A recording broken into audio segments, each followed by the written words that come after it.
Thank you. Coming to you, తప్పు చేసిన తర్వాత చెప్పే సారీకి, పని అయిపోయిన తర్వాత చెప్పే థ్యాంక్స్కి నా దృష్టిలో వాల్యూ లేదు.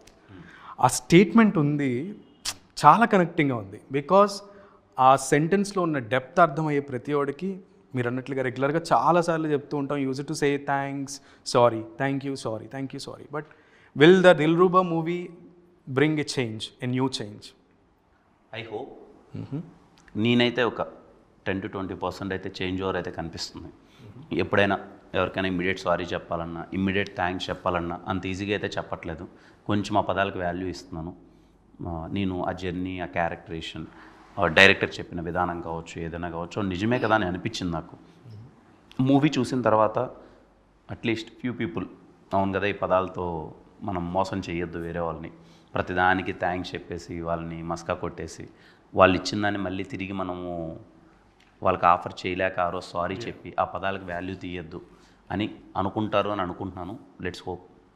ఈ మూవీలో రుక్సల్ మీకు మ్యాగీయా, అంజలియా, ఐస్ క్రీమా, లేదు డ్రగ్గా? మా యూత్కి ఒక క్లారిటీ. అంజలి చూడడానికి ఐస్ క్రీమ్లా ఉంటుంది, డ్రగ్లా అడిక్ట్ అయింది. సో ఒక డైలాగ్ ఉంది, ఐస్ క్రీమ్లా ఉన్నావు తిని పారేస్తాను అని, అంటే తినేసేయి అంటారు. అలాగే ఇంకొక డైలాగ్ కూడా ఉంటుంది, గన్ను నా చేతిలో లేదు, ఉంటే చంపి పాడేసేవాడిని అని మీరంటే, రేపు తీసుకొస్తా చంపేసేయి. ఆ డైలాగ్స్లో అంత ఇంటిమసీ కనబడుతోంది. బట్ మీరేమో అందరినీ చూడొచ్చు, అన్ని జోనర్స్ వాళ్ళు చూడొచ్చు అని చెప్తున్నారు. అండ్ ఈవెన్ బ్యానర్స్లో కూడా మీ ఇంటిమసీ చాలా చాలా డెప్త్గా ఉంది. సో అంటే అన్ని జోనర్స్ పీపుల్, స్టూడెంట్స్ పర్టికులర్లీ చూడొచ్చా?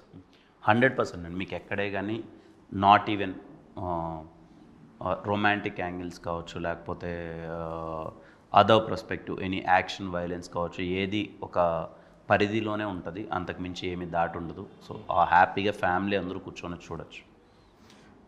మీరు అన్నట్లుగా అంటే ఇప్పుడు I think you are aware, examinations జరుగుతున్నాయి, ఇంటర్ వాళ్ళకి, 10th వాళ్ళకి కూడా జరగబోతున్నాయి.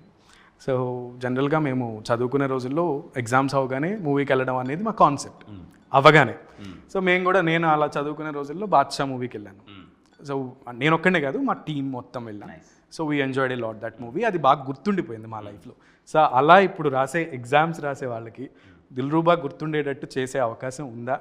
స్టూడెంట్స్కి ఏం చెప్తారు? ఖచ్చితంగా ఉంటుంది. ఎందుకంటే స్టూడెంట్స్ అందరూ గ్యాంగులుగా వెళ్ళినప్పుడు వైబ్ అయ్యే సినిమా ఇది. పాటలు చాలా బాగుంటాయి, లవ్ గురించి డైలాగ్స్ ఉంటాయి, ఇప్పుడు ఇదిగో ఇలాంటి రొమాంటిక్ డైలాగ్స్ ఉంటాయి. థియేటర్లో చాలా వైబ్ అవుతారు. And ex lover, present love మధ్య ఉన్న కాన్వర్జేషన్స్ ఉంటాయి కదా, థియేటర్లో కొంచెం గోల్ ఉంటుంది. సో యూత్ అందరూ ప్రాపర్గా ఎంజాయ్ చేస్తారు. నేను అదే అనుకున్నాను, ఎగ్జామ్ ముందు ఎగ్జామ్ తర్వాత దిల్రూబాకి వెళ్తారని. నైస్. సో ఎవరైనా వెళ్ళొచ్చు అంట. So students, it's up to you. Dilruba మంచి ఎంటర్టైన్మెంట్ ఇస్తుంది అంటున్నారు.